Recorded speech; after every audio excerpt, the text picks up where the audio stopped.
it might be your last chance to get some gold, actually physical gold I'm talking about, not gold in account, gold ETFs, they're something else which you can probably buy forever, up to a limit.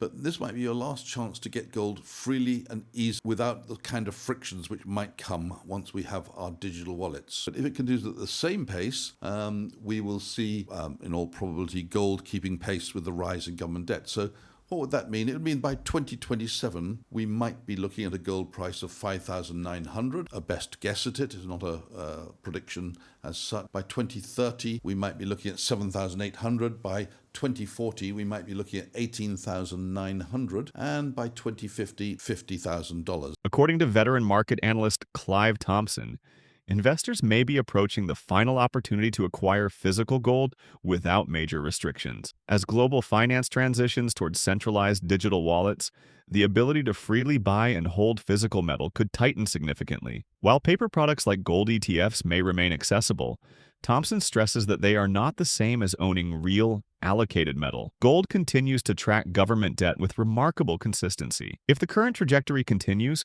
gold could reach around $5,900 by the year 2027, with potential levels near $7,800 by 2030. Looking further ahead, structural pressures suggest that gold could rise toward $18,900 by 2040, and even approach $50,000 by the middle of the century.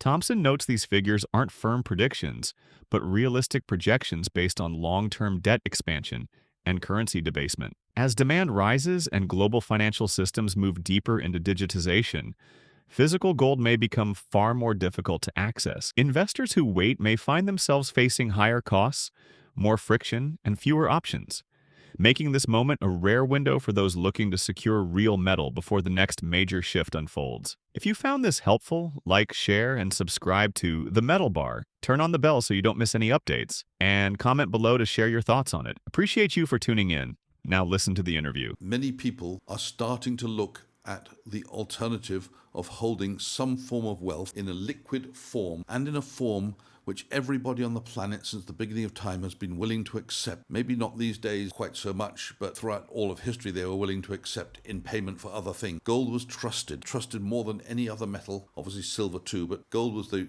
absolute the most trusted of all the metals. So it might be your last chance to get some gold, actually physical gold I'm talking about, not gold in account, gold ETFs, they're something else which you can probably buy forever, up to a limit.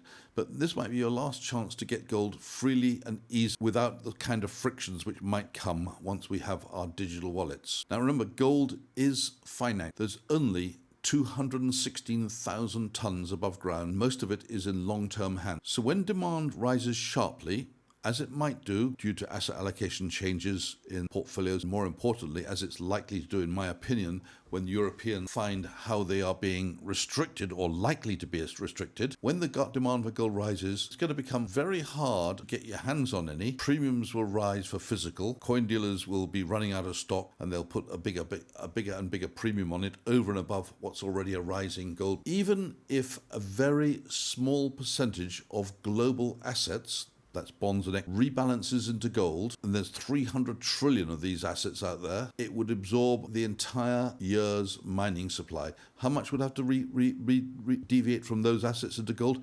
0.1%, 0.17% would absorb the entirety of the gold mine's annual production. Put it another way, that's 1 in 600 of the amount of money in assets related to gold, related to stocks and bonds. So if institutional money starts to flow into these assets, the gold price will move we've got central banks accumulating gold at a record pace. They're buying more than 1,000 tons a year for the last 3 years. And the high prices, the record prices, are just not deterring. And let's face it, after all, they can print money as much as they like, so why would they care if the price all-time record? They don't care. They just want more. So why do they want more? Why are they buying? Well, they want to diversify away from the dollar. They're hedging inflation. They're preparing for geopolitical risk, and they're increasing their resilience against unforeseen events in the world markets. And who's leading the Well, we know that mostly the big buyers are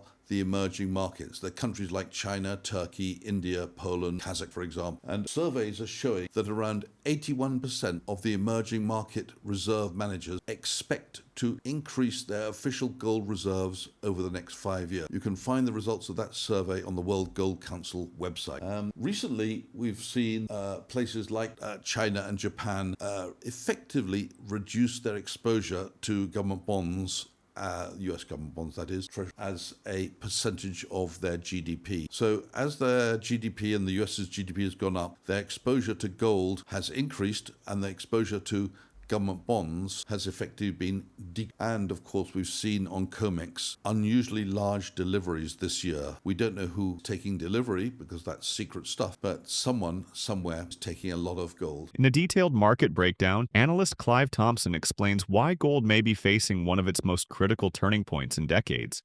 Around the world, investors are increasingly turning toward liquid stores of wealth, assets that hold universal trust and recognition. Throughout history, gold has served this role more reliably than any other metal, maintaining its value through economic cycles, currency failures, and geopolitical turmoil. According to Thompson, this may be the last window to acquire physical gold easily. With digital wallets, financial restrictions, and tighter regulations emerging, access to physical bullion could soon face new friction. Gold remains a finite resource with only 216,000 tons above ground, most of which is tightly held. As global demand shifts sharply, premiums could rise and physical supply could tighten rapidly as dealers struggle to secure inventory. Even a small reallocation of global assets into gold would strain the entire mining supply. A shift of just 0.17% of the world's $300 trillion in bonds and related assets would absorb a full year's gold production. Central banks already understand this dynamic. They've been buying more than 1,000 tons annually,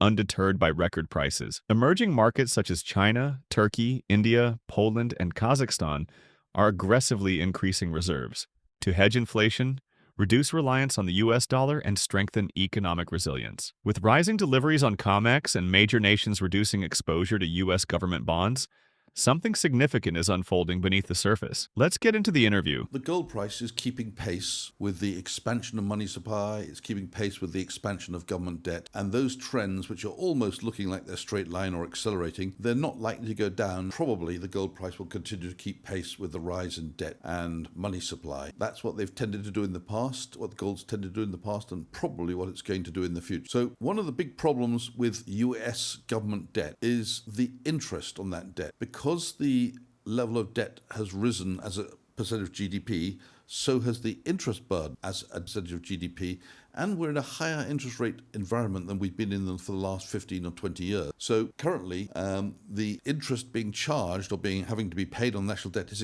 increased at quite a fast rate. So in 2021, the interest on the US national debt amounted to $352 billion. That's the figure from the Congressional Budget Office. To $352 billion in 21. 3 years later, in 2024, it was more than double at $881 billion. So it's gone from 352 to 881 billion in 3 years. And the interest burden is going to keep rising. According to the Congressional Budget Office, their own numbers could be worse than they expect. The Congressional Budget Office is forecasting that the US government debt owned by the public will reach 120% of GDP within a decade, and it might go faster than that. When debt burdens rise, history suggests several possible outcomes: higher inflation, restructuring, or some form of capital control. All of these scenarios, if they occur, have historically been supportive of gold. As global debt accelerates and monetary expansion shows no signs of slowing, the underlying conditions for a long-term revaluation of gold continue to strengthen. What makes this moment especially crucial is not just the scale of fiscal pressure, but the speed at which interest costs are consuming government budgets. When servicing debt becomes one of the fastest growing expenditures, markets eventually begin searching for assets that cannot be diluted, restricted, or devalued by policy decisions. That shift tends to happen quietly at first, but when it starts, it often accelerates rapidly. Even modest portfolio adjustments by major institutions or sovereign buyers can tighten the physical market far more aggressively than most investors expect. Combined with renewed central bank accumulation and weakening confidence in long-duration bonds, we may be entering the early phase of a structural rotation into hard assets. For long-term holders, this environment reinforces why gold remains a strategic anchor rather than a speculative trade. The real story isn't simply about price targets, it's about protection, liquidity, and independence in a financial system facing historic pressure points. If you want deeper insights like this and full breakdowns from experts across the metals space, make sure you like the video, subscribe to the Metal Bar, and hit the bell so you never miss an update.